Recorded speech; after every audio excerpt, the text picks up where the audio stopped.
মা তো জন্ম দিয়েছে, 10 মাস কষ্ট করেছে আমার জন্য। ছোটবেলায় এমন হয়েছে যে আমাকে মাদ্রাসায় পড়ানোর জন্য বাড়ি বাড়ি গিয়ে কাজ করে আমার আর আমার বোনকে পড়াইছে। মাকে কতটুকু ভালোবাসো? অনেক ভালোবাসি নিজের থেকে। সিয়াম, তুমি কি করো? আমি আগে মাদ্রাসায় পড়তাম, তারপর হঠাৎ করে আমার আব্বু আর মার সাথে ডিভোর্স হয়ে গিয়েছিল। তারপর আমি আর মাদ্রাসায় পড়ালেখা করি না, নানির কাছে থাকতাম। আব্বু আর মায়ের ডিভোর্স কেন হলো? মাকে অনেক অত্যাচার করতো, এই জন্য মা আব্বুকে ছেড়ে চলে গিয়েছে। এখন মা থাকে কোথায়? মা এখন থাকে যে 12 গলিতে। তুমি কি মায়ের সাথেই থাকো? না, আমি আব্বুর সাথে থাকি। বাবা কি বিয়ে করেছে?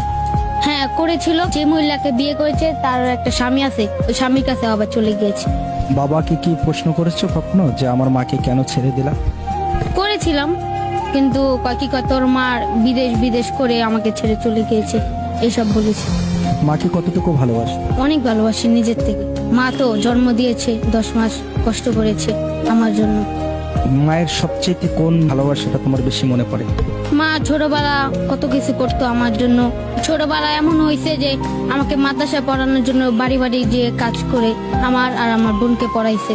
পড়াশোনাটা যে করতে পারলা না কার জন্য? আম্মুর জন্য করতে পারলাম না।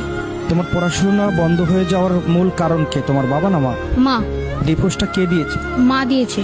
তারপর মা কি করে না, নিজের জীবনটা শেষ করবো না, তারপর চলে গিয়েছে আব্বুকে ডিভোর্স দিয়ে। তোমার বাবা